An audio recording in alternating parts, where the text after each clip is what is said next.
live on the air. I'm Richard Saile. This is wild.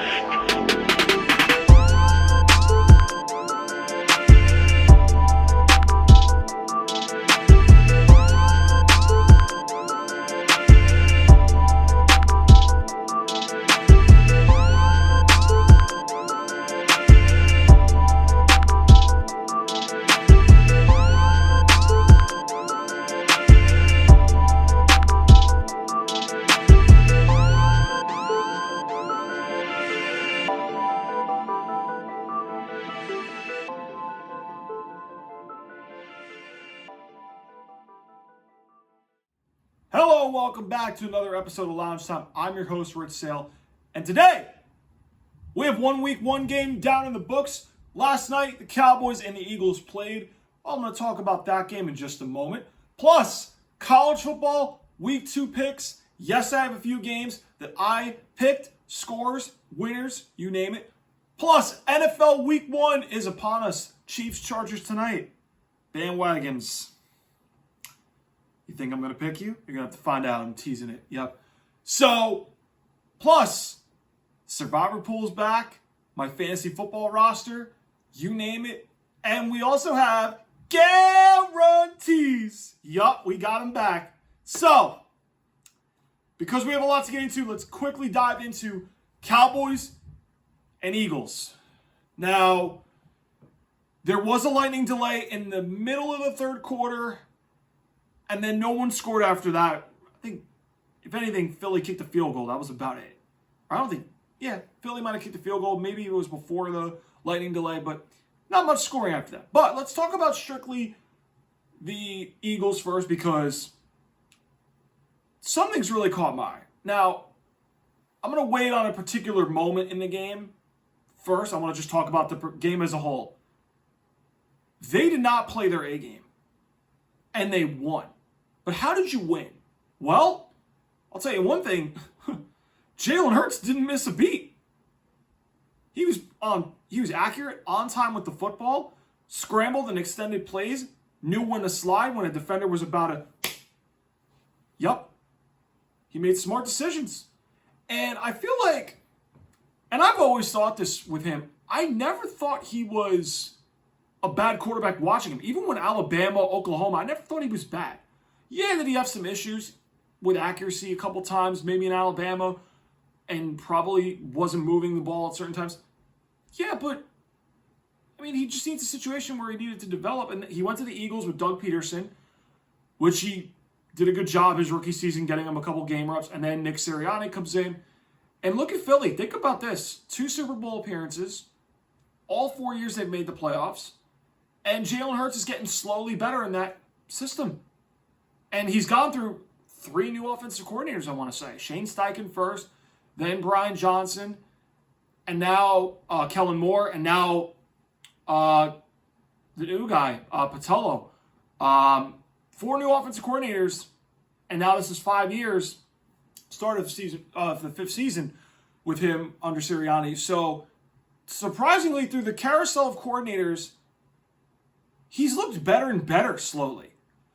And I feel like we always want to punish him because he doesn't put up numbers, which, guys, and I saw something yesterday that I'm not going to get into today. That's going to be a different show because I don't have time to deal with people I don't care about. But let's get back to this conversation. We get too caught up in numbers sometimes.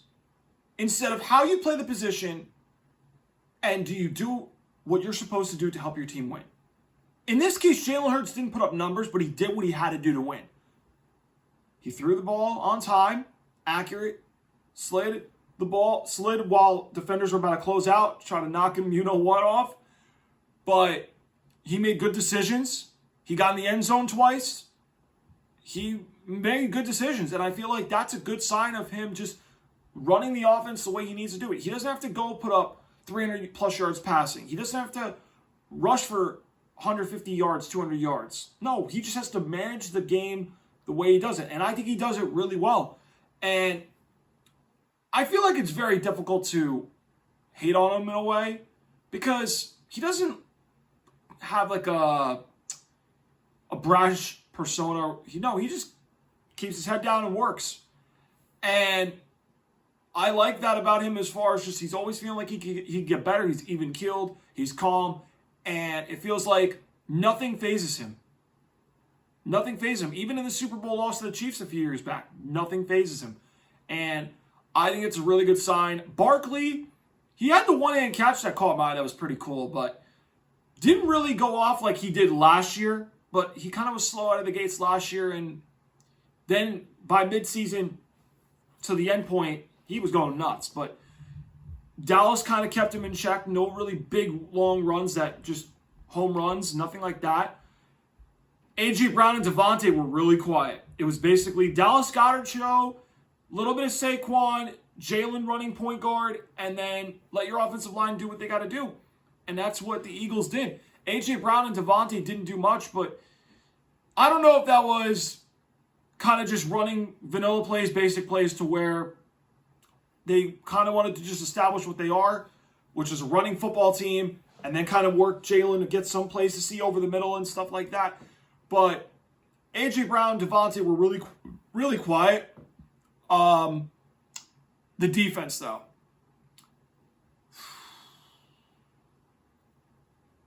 You guys, while being young is good, you lose that veteran experience. And they got carved up a little bit.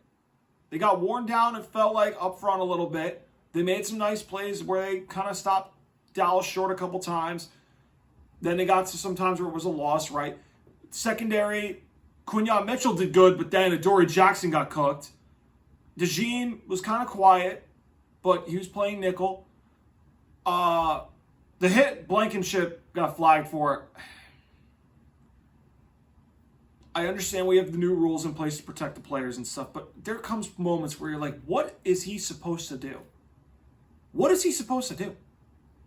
And I feel like I understand why they have to throw the flag. I do. But there's certain places where you're like, listen, what is he supposed to do? I mean, he couldn't avoid it. I don't blame him for the hit. I know what he was trying to do. It wasn't like a malicious intent. But, I mean, look, man. Sometimes in football, you pay a price going over the middle. Now, again, he didn't launch or anything like with like a vicious thing. But again, football is a man's game. You got to be ready to take some hits over there, man. I mean, but again, it's the rules we live in. And like I said, I don't know what more Blankenship was supposed to do. But the Eagles, you did not play well on defense. But yet, sometimes when you don't really play well, sometimes you win games.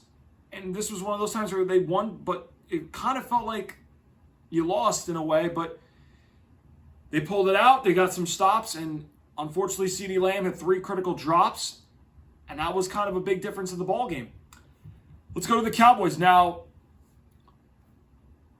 honestly, Dak Prescott, he played really well. I was shocked. He didn't really turn it over.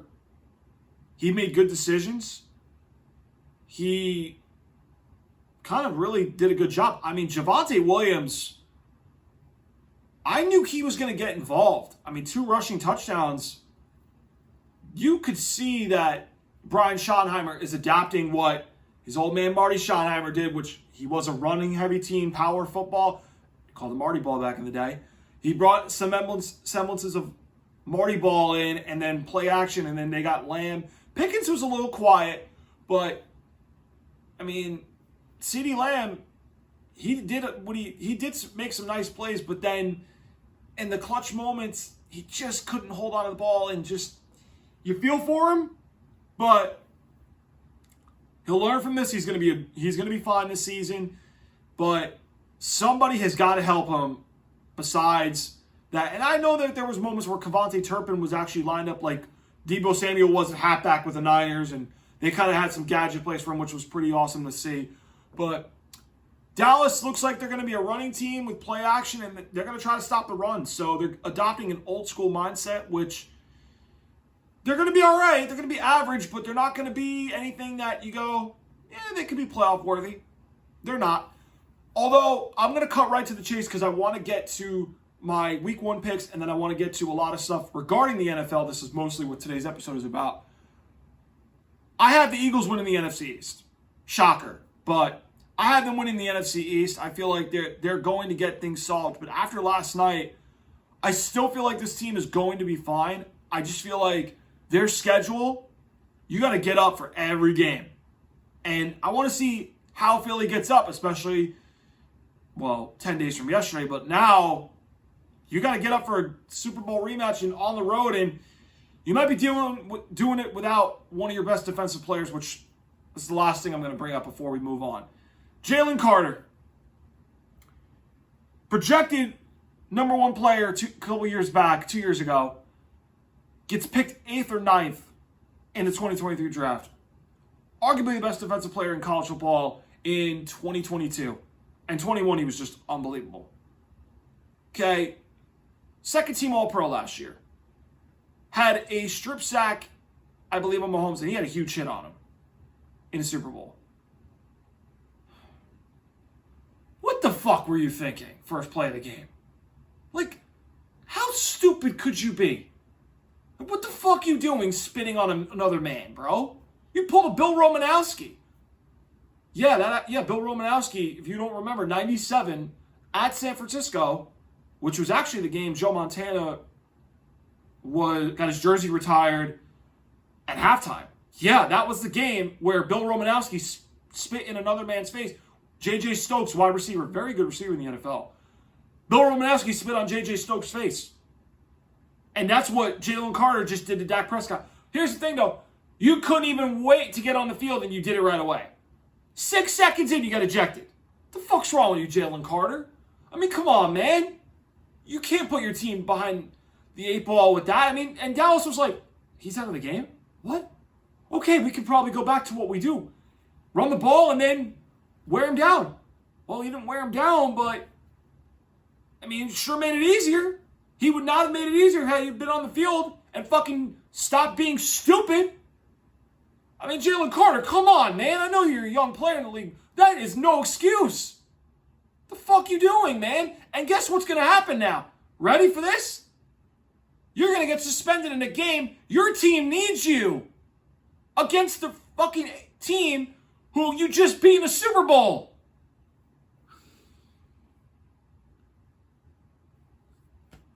How stupid could you be, Jalen Carter? Your ass is going to get suspended at least a game. I mean, you might get more with the way the league office is looking at sportsmanship, which, I mean, they're going to be really on to, like, taunting and all that stuff, right? Certain celebrations. They weren't expecting this because it hadn't happened in nearly 30 years. Come on, man. What the fuck were you thinking, Jalen Carter? Now you're going to be out in a pivotal game that your team's going to need you. So, stupid fucking mistake by Jalen Carter, man. What the fuck were you thinking? I got to get off this because, oh, man, I'm not even going to go into it. I'll preview that game next week. But let's get to college football because I have a couple games I'm picking, and this is mostly going to be an NFL Week 1 episode. So I picked a few games. It's like I did last week. I picked a few games that I liked. This week I got 8 games I like to pick, all right? And I'm not counting the ones that are blowouts and stuff like that. No. These are games that I feel like, all right, these could be entertaining games. These could be potential upsets. Starting off, Illinois at Duke. This game, Duke has a really good young sophomore quarterback from Tulane. He's fast. Illinois is supposed to be pretty good in the Big Ten. I actually have Illinois making a playoff bid in my college football preview show where I had them making a playoff spot. That was last week's episode. Go check it out on both YouTube and Rumble. But I got Illinois winning. I think Illinois will beat Duke. I think Illinois, Brett Bielema has a really good team. I think that they're going to play defense. I think it's going to help them. I think the key is how do they contain Mensa? And I think that, again, can Illinois convert some big plays in this game to win against Manny Diaz and Duke, which Manny Diaz is a pretty good team over there in Duke. So I like Illinois 23-17 over Duke. to win. Iowa State. This is an interesting one because I think this is going to be, if you like unders, this might be an under. This is defense heavy usually. Ferentz is always a great defensive coach. Campbell's usually a pretty good defensive coach. I do like Iowa State's quarterback, Rocco Becht. I think they're going to be really good players in the Big 12. But for some reason in this rivalry, Ferentz owns Matt Campbell. And I like Matt Campbell. I can't watch Iowa. They bore me. I mean, damn, if you want to take a nap, watch Iowa play. Okay? But supposedly they got the best quarterback from the transfer portal in the Division II and brought him to Division I in Glowinski. And I think that Iowa's going to get enough plays to win. Their defense is going to probably give Becht a little bit of problems. I like the Iowa Hawkeyes to win 17-13. I think this is going to be a dead under game. So, again, I want Iowa State to win. I don't think they will.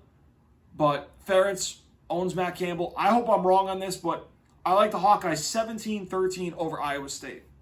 So Iowa comes out on top. SMU Baylor. This one I think could be some scoring action. Baylor managed to score a little bit with Auburn. I think SMU is going to score a lot against Baylor as well. I think this could be an over potential. But I've got SMU winning 30-23 on Baylor. I think Baylor is going to respond well. I think they're going to play like, look, we can't go 0-2. Dave Aranda is a really good defensive coach, but I feel like Rhett Lashley's group offensively, I think the way they go no huddle, I feel like SMU is going to put points up. And I feel like if they're looking at Auburn going, dang, Auburn put up 30 plus on Baylor, why not us? And SMU, I think, is going to score at least 30. I got 30-23 SMU over Baylor. I mean, I do like what I saw from Baylor. I thought, their quarterback played really solid. I think he's going to make plays again. I just don't know if they're going to be able to keep up with SMU, just like Auburn pulled away late. But SMU, they're going to run up tempo and stuff. I like SMU to win, and I feel like it's going to be a 30-23 ball game over Baylor, and Baylor goes to 0-2. SMU goes to 2-0. Oregon, Oklahoma State. Now, there's some baggage in this one because Mike Gundy talked about how Oregon spends just to, something about Oregon spending. And I'm like, Gundy, really? Like, what are you doing? Like, are you trying to get yourself blown out? Like, you were not very good last year with Ollie Gordon. You're probably not going to be good this year again. And Dan Lanning's like, yeah, well, we spend on our guys that help us win and opposed to guys that just hold on to their money and stuff. And basically it talks about NIL probably. Okay? But now that Gundy wouldn't shut up, Mike Gundy wouldn't shut up, I feel like that Oregon is going to blow the doors off Oklahoma State, and this is going to be a blowout city. I've got Oregon winning 34-10. It might be more. Dante Moore looked pretty good, but I think Dan Lanning's like, all right, they talked. Now we're going to embarrass them on the field. And Oregon, I think, obliterates Oklahoma State. I think this is a wipeout. Dante Moore looks great. I think Oregon's going to handle them up front because I don't know how Oklahoma State's going to be able to block them. Oklahoma State, you're getting blown out. Dan Lanning's group goes to 2-0. 34-10, Oregon over Oklahoma State. Ole Miss, Kentucky. This, if you remember, guys, Kentucky beat Ole Miss in Ole Miss last year. SEC, again, Ole Miss, I think, is going to get back because they lost to Kentucky. Ole Miss had a real shot to make the playoff last year, but Kentucky was one of those losses that stopped them from getting into that playoff. And I feel like Lane Kiffin's group, Austin Simmons, he's going to have to play really well, protect the football, make some plays. I think Lane Kiffin's going to put him in good positions to help him make plays. And I think Austin Simmons and Ole Miss, I like them to win in Kentucky this time and get their get back. And they go to 2-0, 27-23 over Kentucky. I do think this is going to be a close game. Mark Stoops usually does a pretty good job with Kentucky. Lane Kiffin, it's a game that they have to win because Ole Miss, the problem last year was they couldn't beat teams in the SEC that were not great. And LSU they played, who was good, but they weren't great compared to LSU standards. And then Kentucky and Florida doomed them. Well, you can't lose to Kentucky again because if you lose to Kentucky again, you're probably not going to get in, most likely. 27-23, Ole Miss over Kentucky. Missouri, Kansas. Sneaky game where I think this could go over. Sneaky game. Missouri, I think, will win this game because I feel like Missouri is going to be a team that surprises people, meaning that they might win 8 games. They might possibly win 9.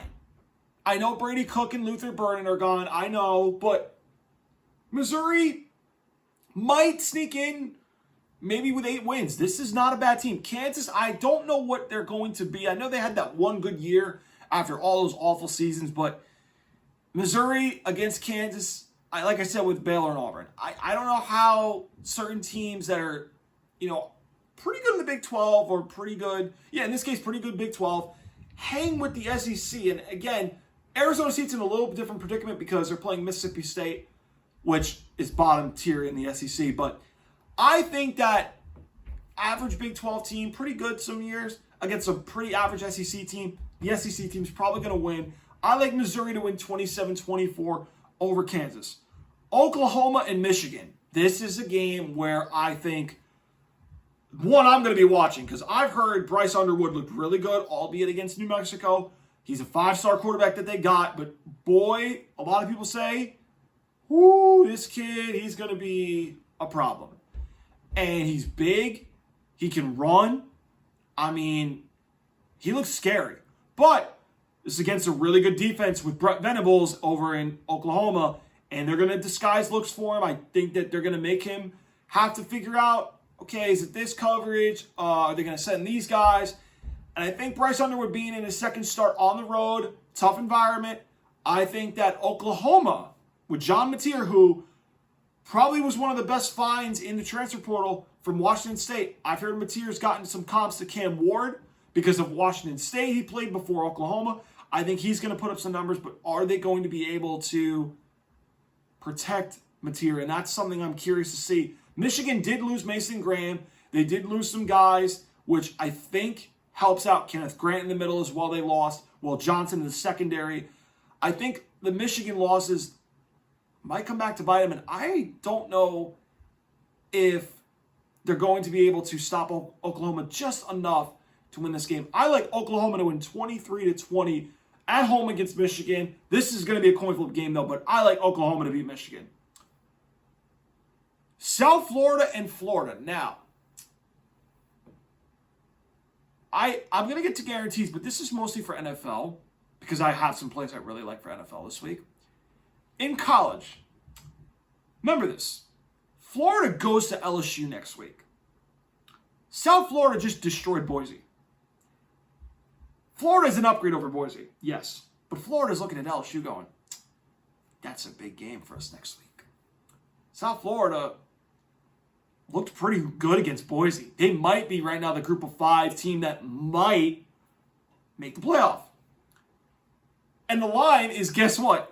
I think it's 17.5 Florida, right? I'm kind of tempted to take South Florida with the points because I think South Florida is going to give the Gators a little bit of trouble. DJ Lagway's a sophomore. Yes, Florida's got material. They're going to be a pretty good team. Their schedule's tough, but I think Florida is looking a little past South Florida to at LSU in Death Valley next week, and I think the game's going to be a little close than people think. South Florida might hang with them a little bit, all right? But there's also the scenario that they could probably blow the doors off and then pull guys in the second half, get ready for LSU. But I kind of like the Gators to win 30-14. I like it right with the points. I mean, 16 and a hook, I'm kind of thinking I would kind of take South Florida just for fun, just to see.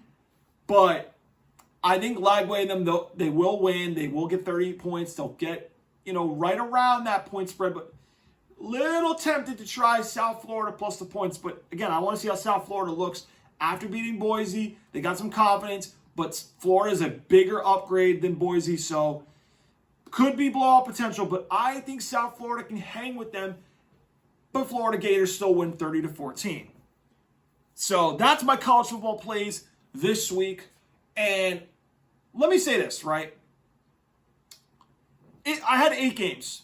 Last week, I think I had 6. So, again, I try to pick games that I'm like, let me see how I did. Now, I lost last week with Texas, Bama, UNC, I didn't have a good week. I had to bounce back. So hopefully this week is a better bounce back spot for me. Now, we move on to the NFL. Now, you guys are hopefully going to get this episode right before Chiefs-Chargers tonight on YouTube. Here's how we're going to do this. I'm going to do some picks first. Then I'm going to show you guys my fantasy football team. Then we're going to go into guarantee it. And then we're going to get into Survivor picks. I got a little funny segment I'm going to do for Survivor this year that I started to introduce last year. I'm going to do it again. But let's get into NFL Week 1 picks tonight. Chiefs, Chargers, bandwagons. You think I'm picking you guys to win? Honestly, just guess.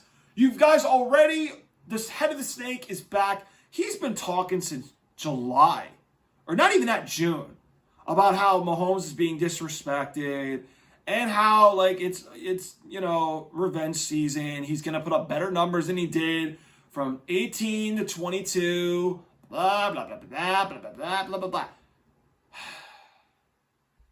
And listen, don't think, bandwagons, I've heard about your America's Favorite Couples engagement and that Taylor Swift is trying to get the halftime show for the Super Bowl, which, don't care. Stop fucking ruining my fucking one sport I like. Stop.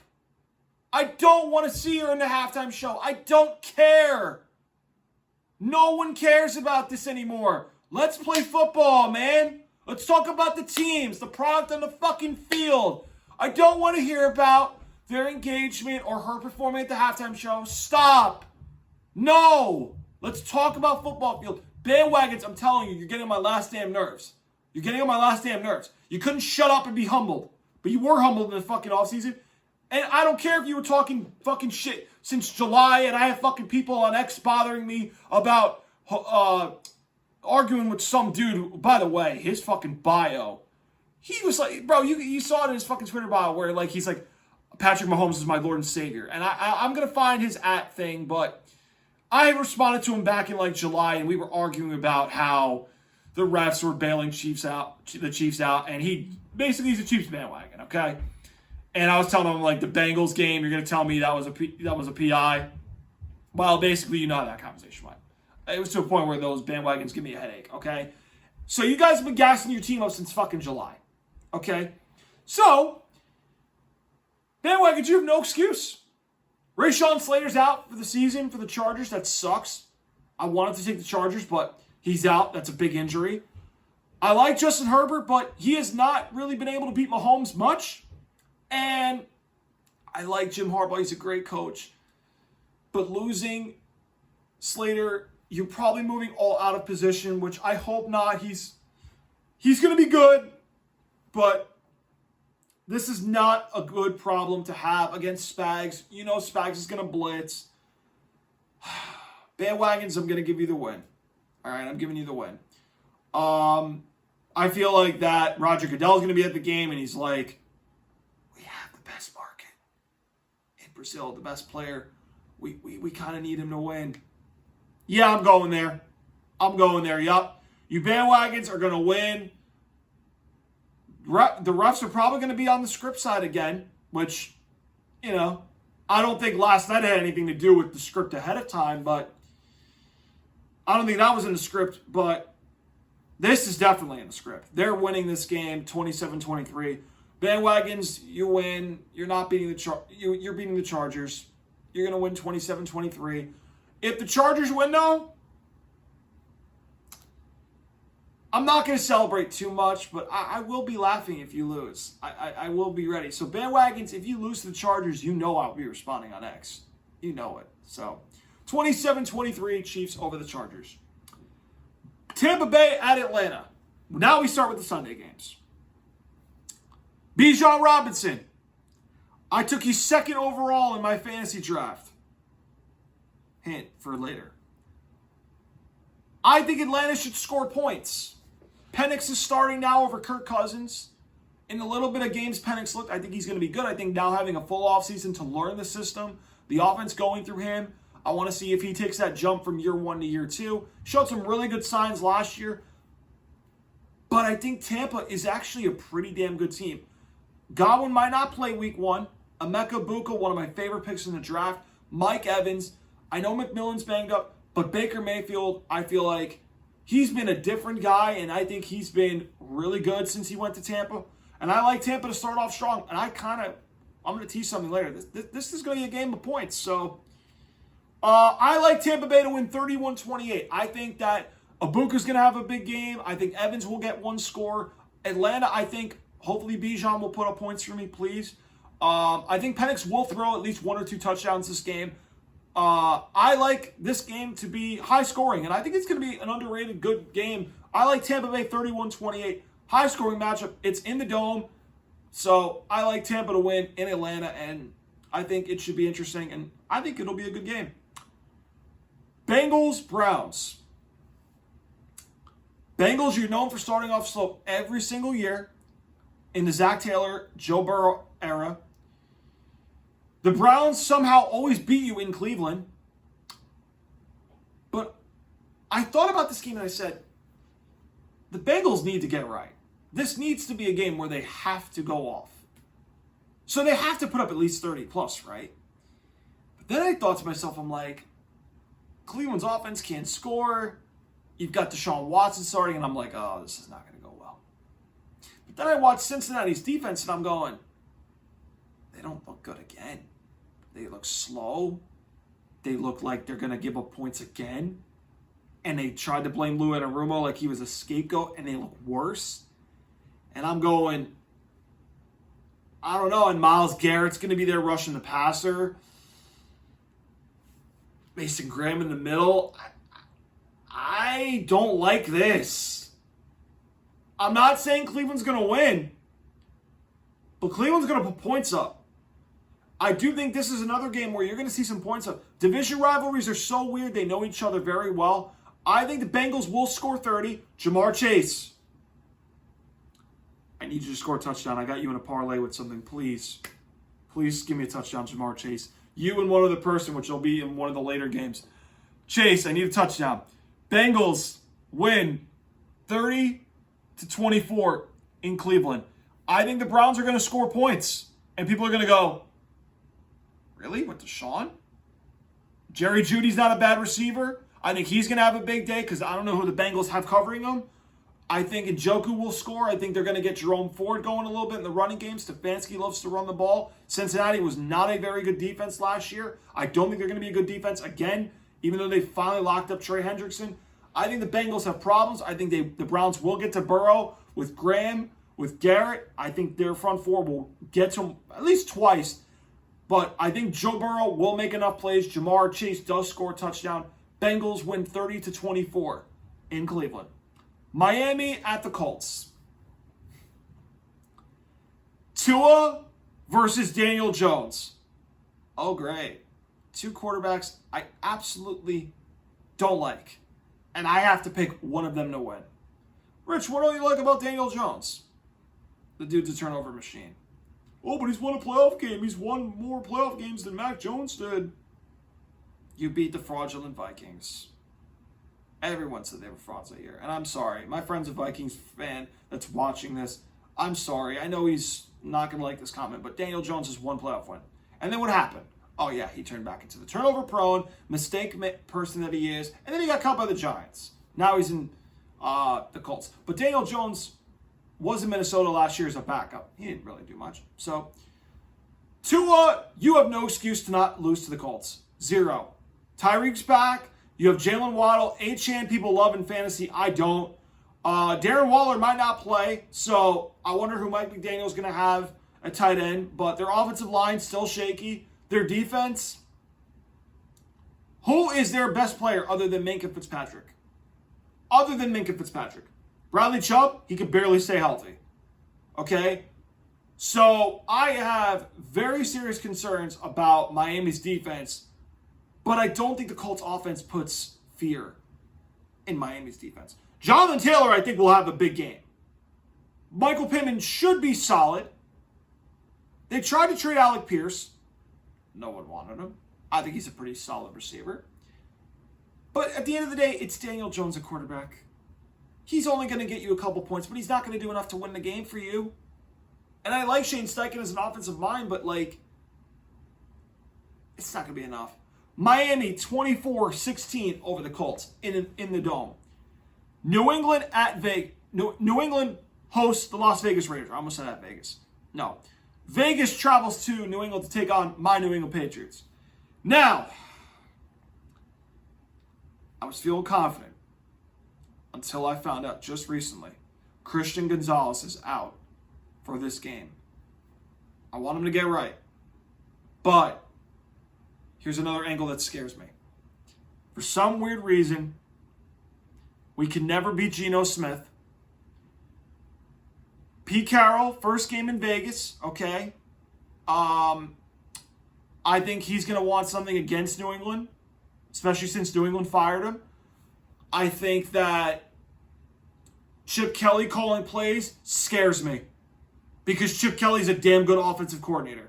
Especially they got Dante Thornton, who I'm not saying he's Randy Moss, but in Tennessee, I think with Nico Malavia, I almost said Nico Collins. What's wrong with me today? Nico Malavia at quarterback, he didn't get as much shine and light as he should have. That dude scares me, Dante Thornton. He scares me. And I think he should scare New England fans with Gonzalez out because this dude, he's tall, he's fast. Did you see what Chip Kelly just did with Jeremiah Smith? Now, I know Dante Thornton is not Jeremiah Smith level, but he's got some measurables where I'm going, uh-oh. Gonzo's out. I like Carlton Davis. Alex Austin's a good young corner. But who's going to cover that guy? And we just cut Jabril Peppers. And I'm going, I don't know if the safeties we got are ready for him. But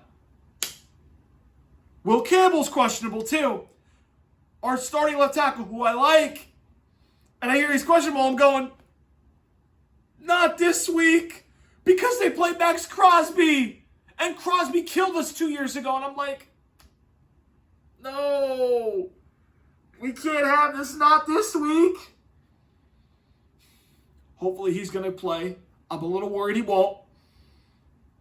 But Drake May has Josh McDaniels calling plays. Now, why is Travion Henderson running back 3? I don't know. Did you not see Ramondre Stevenson fumble the game so many times last year where he fumbled the ball? I like Antonio Gibson. He's not really a running back 2. Travion looked good preseason.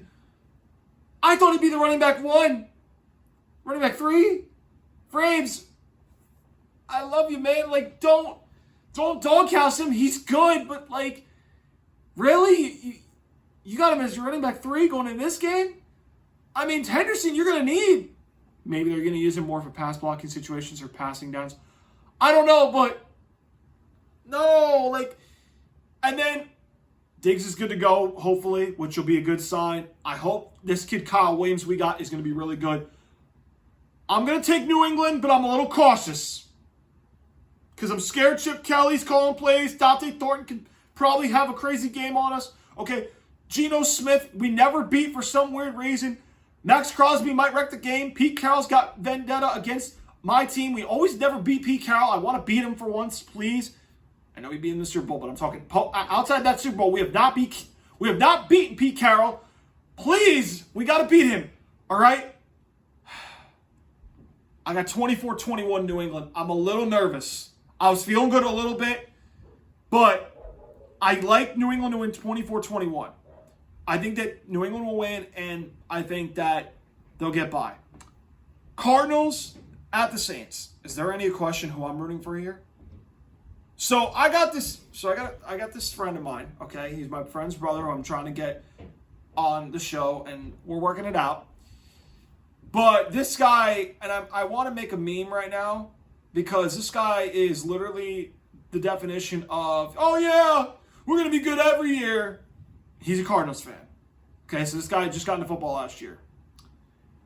This man slept through the opening kickoff game. He's like, why do I care about Cowboys-Eagles when the Cardinals play on Sunday? I'm good. And this dude last year slept through Cardinals games.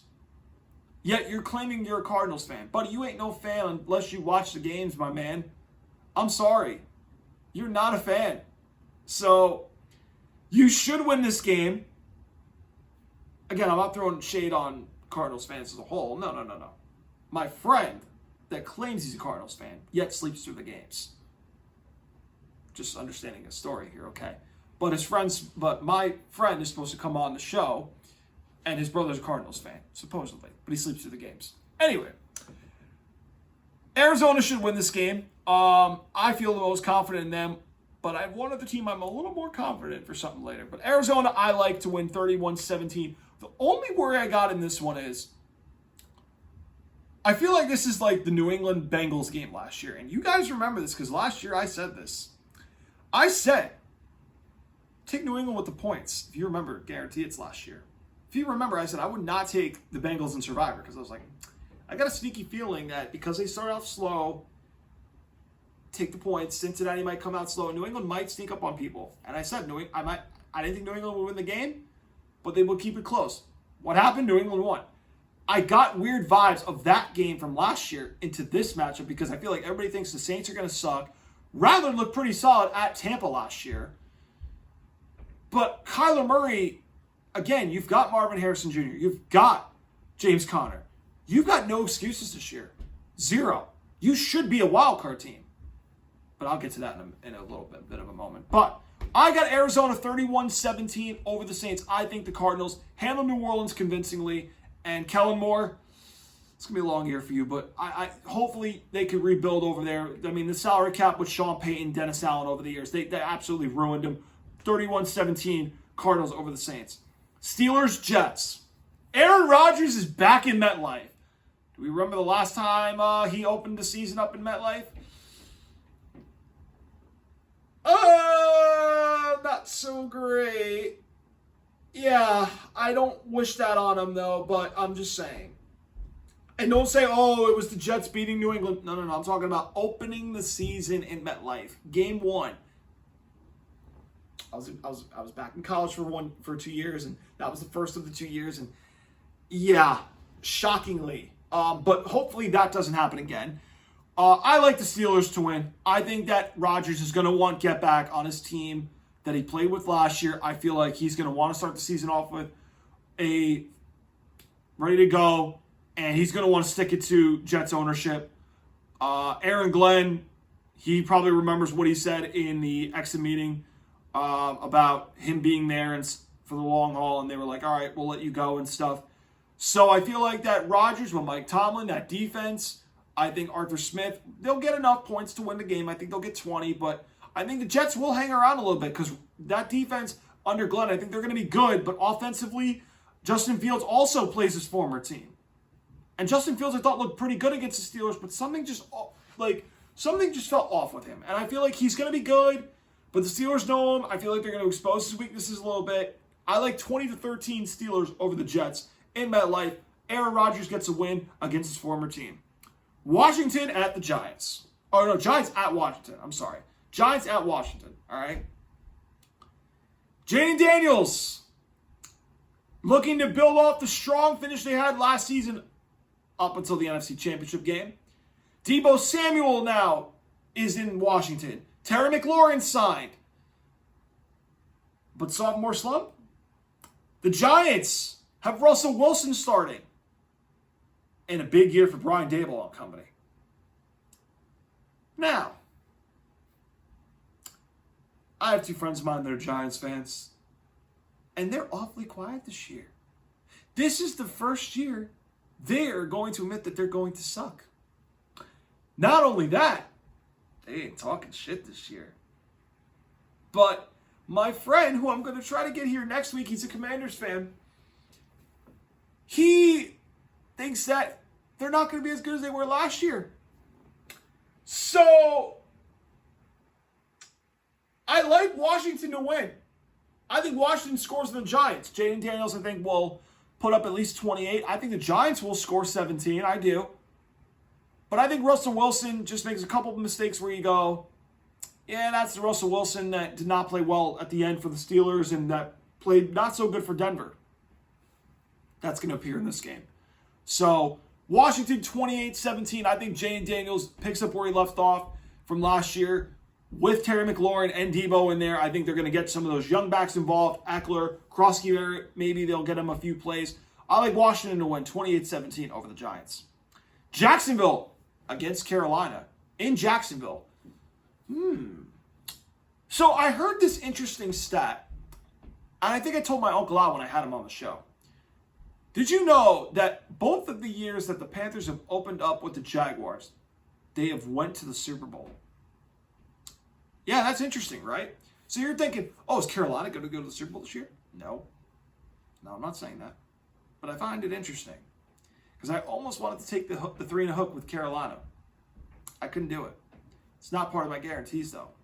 I ended up settling on a team that I think is going to be sneaky good. And this is another guy who has no excuses. Trevor Lawrence. You got Travis Hunter. You got Brian Thomas. Liam Cohen did really good with Baker Mayfield.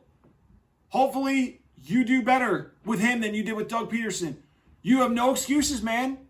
You have not lived up to the hype of being the number 1 pick. And I called you the greatest quarterback prospect with my own 2 eyes, and I look like a fool because you have done shit since you won that 1 playoff game. And I actually like him. I think he's going to be a good player. But you haven't done anything since.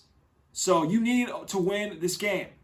I like Jacksonville 27-26. I think Bryce Young will score. I like Xavier Leggett. I like the addition of Ted McMillan they got in the draft. I think Carolina's going to show some improvement. Chuba Hubbard won me some games in fantasy, but I did not get him this year in fantasy. Wish I had him, but he won me some games. Okay, did a lot, but sorry, Chuba, I didn't pick you up in fantasy this year. But I like Jacksonville 27-26 over Carolina. This is a sneaky good game again. Bryce Young, Trevor Lawrence will put on a show, but Trevor does just enough because he's got Brian Thomas, Travis Hunter, and I think the Jaguars do enough just to squeak out Carolina by a point. Denver hosts the Titans. And I feel like this is a blowout written all over it. Bo Nix, year 2, Sean Payton, a lot of great noise from them out of camp. Probably the best camp, people said. So they add Dre Greenlaw, they add Talanoa Hufanga. I loved what they did this offseason, and I feel like Sean Payton's got this team heading in the right direction. Played Kansas City tough. I feel like they're due for a big step. Some people are picking them to win the AFC West. I don't know if I could go there, but I want to. But I like them to win against the Titans. I think Cam Ward, young quarterback, against that defense, which I think will be the best defense in football. I have Broncos defense in fantasy too. I like Denver to win 31-13 over the Titans, and they are going to be something later down the road that I like for a later segment, but Denver wins 31-13. Seahawks host the Niners.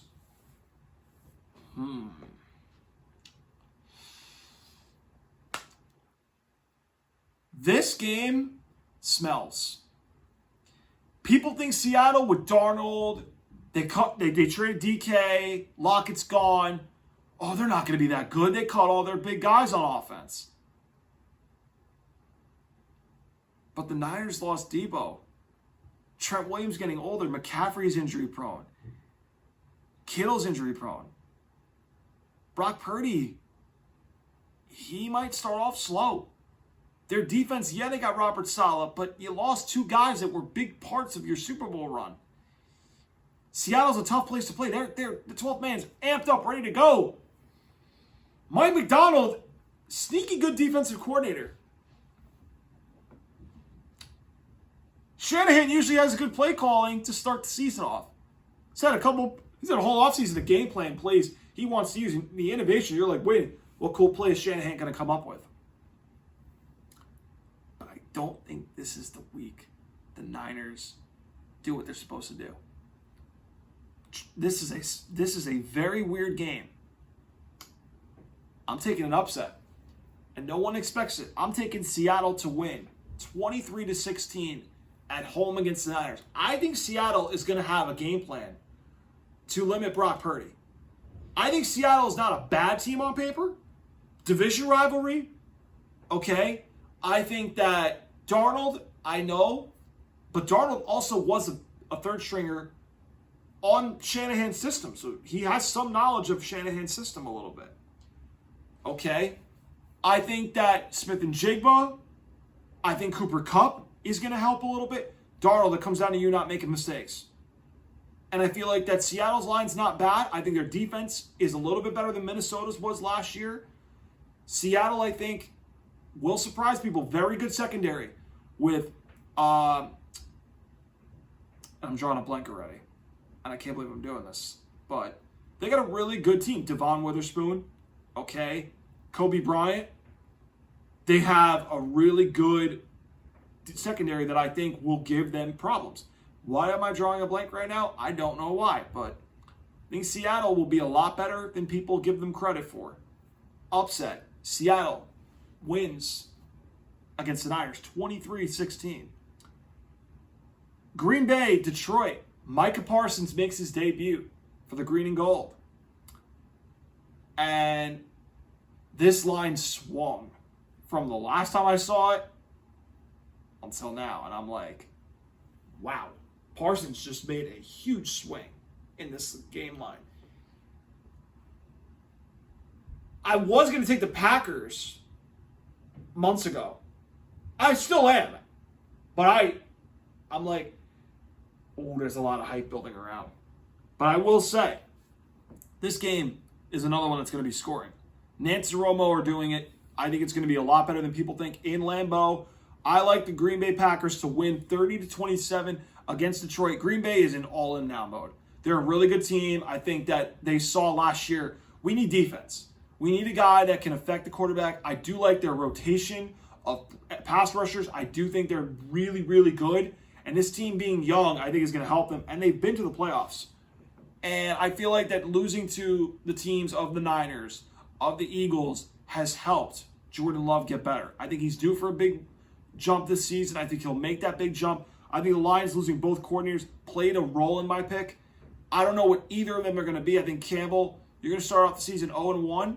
And I think the Pack, Matt LaFleur, Jordan Love, Micah Parsons, 30-27. They're going to start off with a win in Lambeau. Texans at the Rams in LA.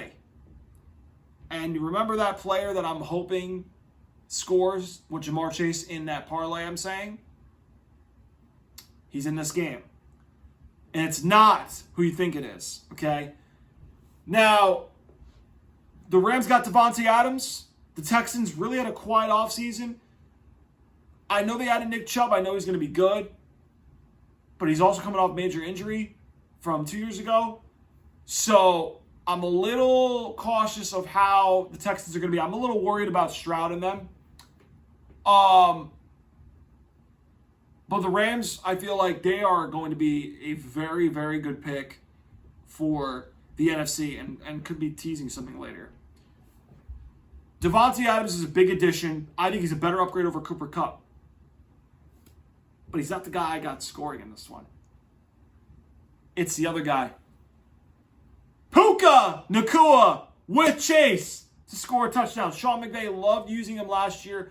I like him against the Texans to score at least once. I think McVay will get him at least once. So, Puka, Chase, get me touchdowns.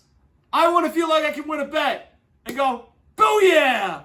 So, I got the Rams 30-20 on the Texans. I think Stroud will score, but the Rams pull away, and the Rams start off the season strong, go to 1-0. Buffalo hosts the Ravens. Rematch of the playoff game last year, divisional round. The Ravens have their team focused on this game, and the thing that worries me is Baltimore. Last time they played Buffalo in the regular season, Derrick Henry ran wild. But in the playoffs, not so much. Lamar Jackson turned into the turnover playoff joking Lamar Jackson. But in the regular season now, he's had a whole offseason to work on his passing, and I feel like the Ravens, when they go away from who they are, it leads to bad moments. But Baltimore has a really good roster. I talked to a friend of mine that's a Bills fan. He is very concerned about their secondary because not everybody's going to get back until about week 7, which that's not a good sign, okay? Now, the Bills do have a very interesting front seven that I want to see in this game, but are they physical enough to stop the run? And the key for Buffalo is, can they take away Derrick Henry and force Lamar Jackson to win throwing through the air? Well, Isaiah Likely's out, so that's a big injury right there, okay? So it's Andrews, it's Zay Flowers, it's Bateman. They're going to have to make, Lamar Jackson. DeAndre Hopkins is now there. So they're going to have to help him out a little bit, right? And I feel like if the Bills can turn the ball over on Lamar Jackson and get him behind and have to constantly get him to throw, I think they're in a good spot. But if Derrick Henry runs wild, it's a different conversation. It's a different outcome of the game. So I like Buffalo to win 28-24. I think it's going to go down to the wire. Josh Allen, I think, is ready to go. They've got a really good offense once again. James Cook, momentum last year. I don't know if he's going to run the ball much against Baltimore, but you're going to have to establish something. Shakir became his number one late. Josh Palmer, one of my sneaky good pickups in the offseason for assessing it as a whole. The Bills got him. I think that Curtis Samuel, gadget guy, is going to be interesting to see how they use him. Buffalo wins 28-24 on the Ravens. Monday night, Bears host the Vikings. Ben Johnson's debut. J.J. McCarthy starts his first game as a Viking. And let me tell you right now, I don't buy the hype on the Vikings. I am very, very concerned how J.J. McCarthy is going to look. And Dennis Allen is a very good defensive coordinator. And I think Caleb Williams is definitely a question mark, but I think Ben Johnson, having known Flores' scheme for a while with the Lions, even a little bit of time in Miami when Flores was in New England, and then they somehow were together in Miami, I think. But they know each other too well. It's a fun chess match. I'm going with Chicago to win 23-15 against the Vikings. I think Caleb Williams does enough. They got a lot of good receivers. I think Ben Johnson has a script that he wants to start the season with, get him some big plays. Rome Odunze, I want to see if he has a big, strong season. I think he's due for a breakout year. And I think that the Vikings have some question marks. I mean, I think they're going to look at this game. Dennis Allen's looking like, all right, Justin Jefferson, you're not going to beat me. Jordan Addison suspended 3 games. They got Thielen back. I think the key is going to be let someone else beat us with Justin Jefferson. And I think the Vikings don't have enough horses to do that. Bears win 23-15 against the Vikings. Now, let's go into... I want to show you guys something. So I drafted my fantasy football team last Thursday. And I want you guys to take a peek at this roster because this roster is pretty good. Okay, I think it's a better team than I had last year. Now, for those of you that don't know, I've done fantasy football for a couple years now. I did 2 years before the pandemic, and I ended up coming in first place in 2019. And then I came in second in 2018 and second in 22. And then I've been top 3 or 4 every season for the most part.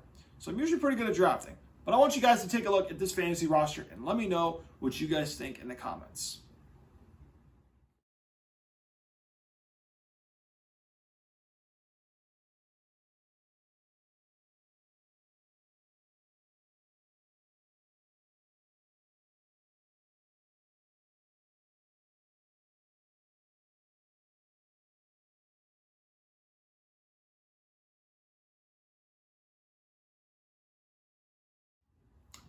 Yeah, I think this is a pretty good roster. I think it's deep.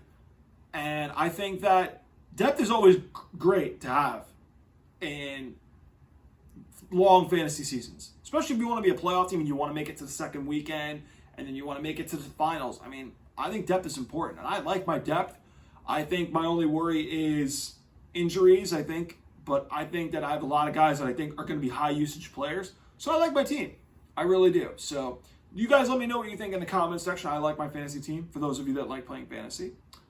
Anyway, let's make this quick. I've realized that I've been rambling for a while. Let's get into GUA-RAN-TEEs. Yep, so this involves the picks. I should have done this all at once, but it's all good. So I'm going to go lightning fast with guarantees because I want to get into our new segment. So, Cincinnati-Cleveland. I said this game's going to be a lot of points. You know about my score. So this shouldn't be a surprise right here. But The Bengals defense, slow. They looked horrible last year. Couldn't stop the run, couldn't stop the pass. I think it's that same way. But everybody thinks the Browns aren't going to do much. But Deshaun Watson, Jerry Jeudy might have a big game. They're going to run with Jerome Ford and those running backs, okay? And Njoku might be big.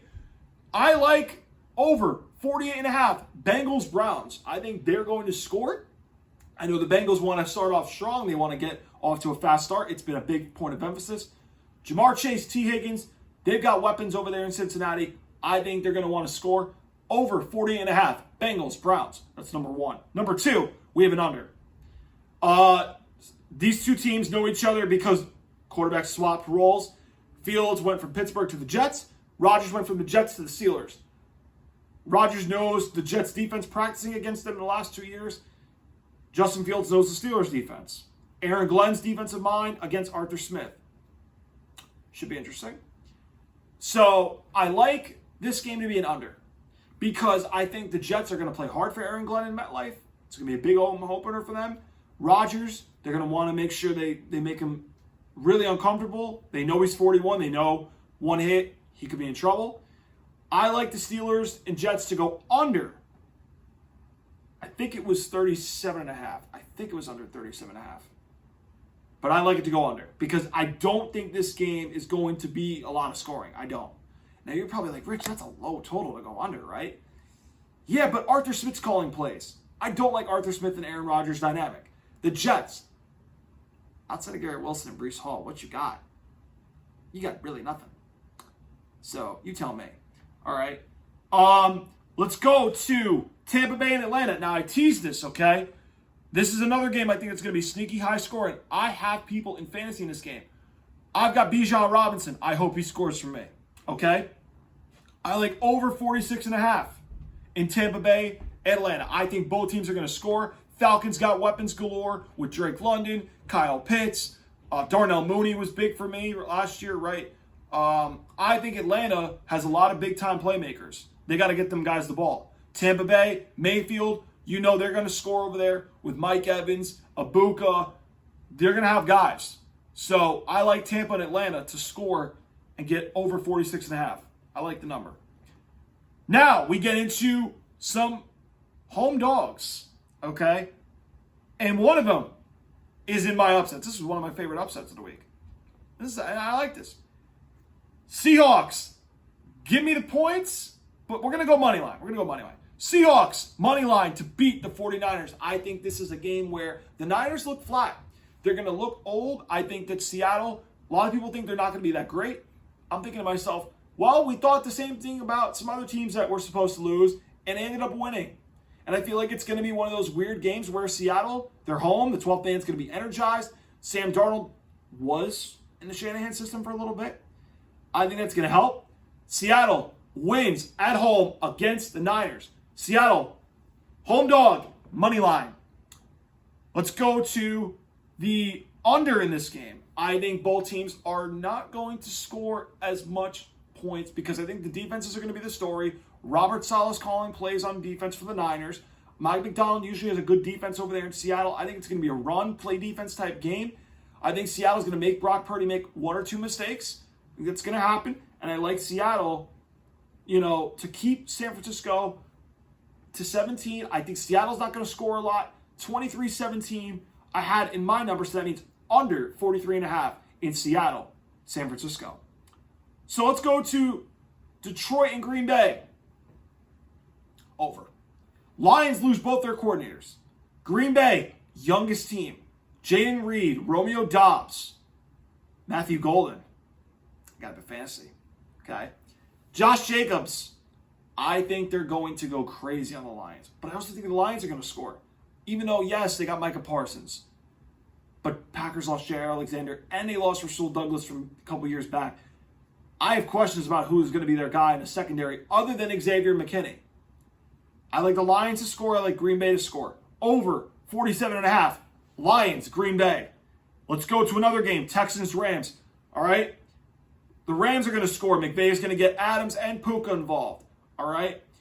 And I think Kyron Williams might even get a rushing touchdown. Stroud, I think those guys, with those receivers, I think they're going to score. I like over 48.5. Or wait, 43.5. I'm sorry. Over 43.5. Texans, Rams. I like it. Over the total. I think both teams will score. Stroud's going to put touchdowns up. So is Stafford.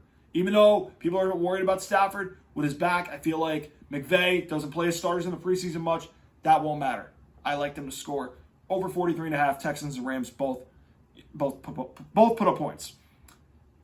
Two more home dogs, which this one I understand a little bit because I know one's the better team and slightly, but do we not see Lamar Jackson against Josh Allen and Joe Burrow? Or Mahomes? Lamar Jackson does better against Joe Burrow because the Bengals suck on defense. He doesn't do well against Josh Allen or Patrick Mahomes for that matter. Buffalo's home. Why is Baltimore a favorite in Buffalo? Well, Buffalo's got secondary problems. Their defensive line is in some question as far as trying to limit Derrick Henry. Baltimore has a much better roster, probably the most complete roster in football. But Lamar Jackson, you need to beat the big boys. And Lamar Jackson has not done that in the postseason. But Josh Allen has figured out Baltimore a little bit. And I think that being in Buffalo, not in Baltimore, Buffalo should be the favorite, not Baltimore. But Vegas knows stuff. But I like Buffalo on the money line. I mean, come on. Buffalo's a home dog? Buffalo, home dog? Come on, man. I like this. Plus 105 on the money line. I like Buffalo to win. Just to win the game. Another home dog that I don't understand. J.J. McCarthy's never played. Justin Jefferson or bust. Addison suspended 3 games. Hawkins is usually injury prone. Aaron Jones is good. But did you see that Vikings offensive line? They didn't look that great. Defense, lost some guys. Are we really thinking they're going to be good? I know Caleb Williams is turnover prone, but Ben Johnson, they gave him everything to succeed. Offensive line, we got a little better. More receivers, right? Why would Minnesota be favored when J.J. McCarthy's never played a snap? I don't like this. Chicago, on the money line, plus 102. I like Chicago to win the game. I am not sold on J.J. McCarthy. I think Dennis Allen is going to make him, double guess or question which coverage-wise, double clutch the ball a little bit. I don't think J.J. McCarthy is going to be that good. Give me Chicago Bears, money line against the Vikings. Now, last segment. You guys know last year, even 2 years ago, I started playing Survivor Pools. And I love Survivor Pools. They were so fun. 2 years ago, I made it all the way to week 12, and the fucking one guy beat me twice in 2 of my pools. One in week 3 and another one in week 12. You're like, Rich, would you pick against this team, yet you lose? It wasn't a team. It was one guy who happens to be the fucking backup quarterback of my team. He played for 2 different teams that year. And I'm like, no way. He roots it for me. Here's the thing, though. The first pool I lost because one team didn't show up, and his team, he actually played well against that team. I had the Cowboys in week 3 over the Cardinals, and the Cardinals beat the Cowboys that year. Okay, it was Josh Dobbs when Arizona was awful. Okay? And then he gets traded to the Minnesota, and they play the Bears. And Matt Eberflus, who I never liked as a head coach, I thought he sucked. Vikings are home. I'm like, oh, come on, man. They got to beat the Bears. They're not really that great. I mean, come on. Josh Dobbs against them. And I like Justin Fields, but they got to beat the Bears, right? I mean, Minnesota's the easiest game up on their schedule. I was wrong. I lost by a field goal, and I'm like, no! Josh Dobbs ruined my pool twice 2 years ago, and now he's on my team. And then get this, last year, one division doomed me, and I was out by week 3. What division do you think that was? The AFC West. But it wasn't the Chiefs. It wasn't the Chiefs. I had the Ravens week 2 at home against the Raiders with Antonio Pierce. Fucking Gardner Minshew beats Lamar Jackson. What? In Baltimore? Really? Come on. And I was like, no. Like, what? That was one. Then the next week, I'm like, oh, Denver doesn't look that great. This was before Denver was good, right? Tampa, I'm like, oh, Tampa's cooking. Detroit, they just beat. Yeah, they'll be good, right? They're home. Bo Nix, he's not going to do well against Todd Bowles' blitzing defense. I was wrong again. Bo Nix killed me, and I'm like, no, like, damn it, man. Like, what the hell, Tampa? And that was one of Tampa's worst games, I felt like, that season. And I'm like, what the fuck are they doing? So, the AFC West, the Raiders and the Broncos killed me twice, back-to-back weeks.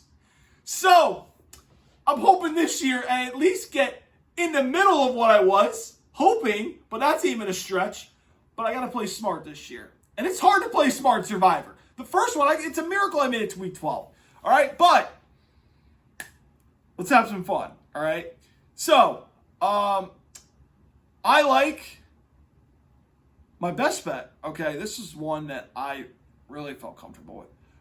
My best pick on, and this is the new segment. All right, this is the new segment. We're going surviving on the SS Saile. Now you're probably like, what? Why did you come up with that segment name? Okay, picture this, right?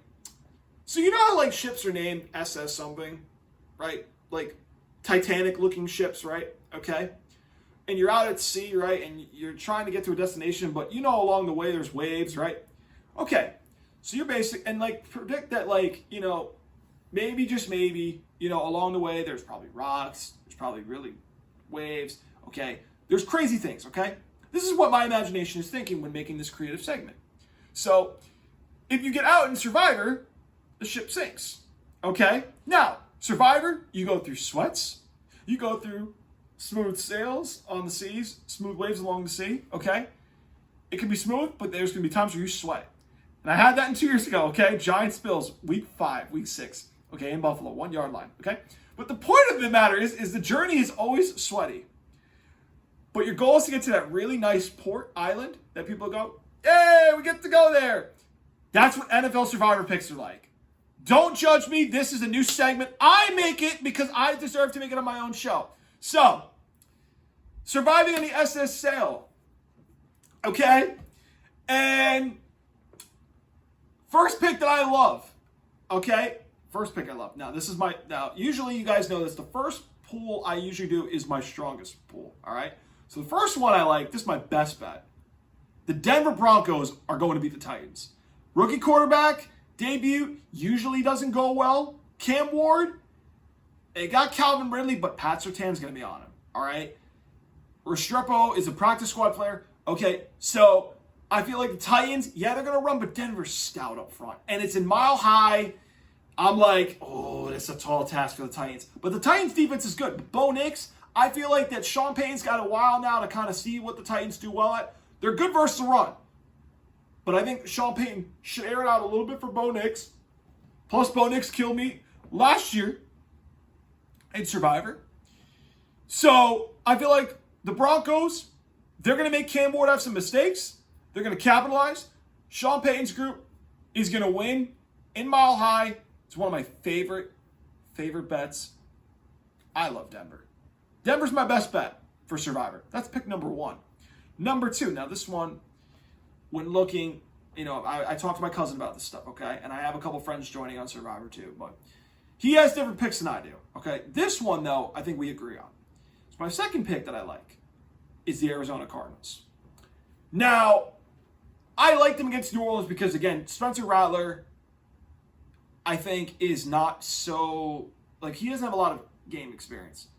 Kyler Murray should win this game. But Kyler, what are we going to get from you? Are we going to get the Kyler that took the Cardinals to the playoffs in 21?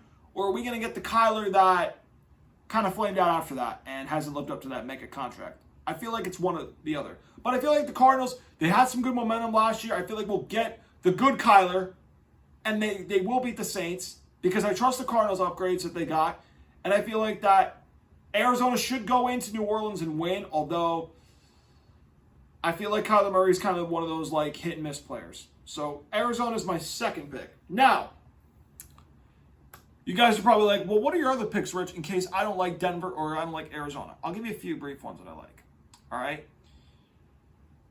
Again, these are some picks I might I might feel comfortable with. All right. Confident ones, honestly, I mean, Jacksonville's interesting against Carolina. But again, I feel like Carolina's going to be a little better than people think. I could see you taking Jacksonville. My cousin took the Steelers a little bit for one of them. He's looking at, like, the Steelers possibly. I think there's a couple games that Pittsburgh I like later down the road. One of them I'm eyeing. I think they'll be fine with them. I could see the Steelers, though, if you wanted to go there. If you want to, again, I wouldn't recommend going risky unless you absolutely feel comfortable with it. Washington against the Giants, some people say. That's one. That would probably have been my third, honestly. So I would have took Washington. Okay, then there's a couple that I'm like, okay, I could see a world where this works, but I don't know if I entirely get behind it. Miami against the Colts. That could go either way, but I could see Miami winning. That's like a roll of the dice for Miami. Okay, I could see a scenario where you could go with the Bears, but again, I don't love it. All right, I need to see it first. But my top picks in order: Denver, Arizona are my top. Washington is 3, but could be 1. All right, and then I would throw in the likes of Miami. I would throw in Pittsburgh. I would throw in Jacksonville if you wanted.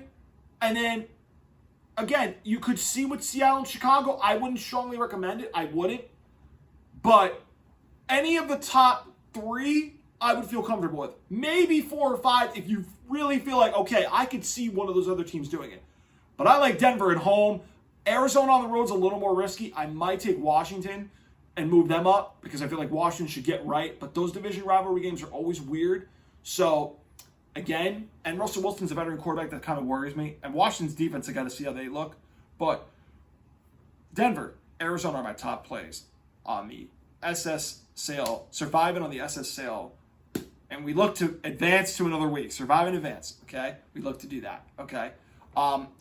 Because survivor pools, no pun intended. Anyway, thank you so much for tuning into Lounge Time this week with our college football recap and our NFL Week 1 preview show. Hope you guys enjoyed it. All right, make sure you guys hit that like button, hit that subscribe button, hit that notification bell so that way you guys can get all the latest info and content needed for the season. We're just getting started. You can also follow me on X at LoungeTimePod, and you can follow me on Rumble. Okay, we have our episodes going on there now. We just posted the college football Week 1 recap on there, so make sure to follow us on Rumble. Enough of me chattering away. Hope you guys enjoy your football weekend, everybody, and I will see you guys next week where we're going to break down Week 1, talk a little bit about Week 2, and some more college football action. I'll see you guys next week. Have a great weekend, everyone.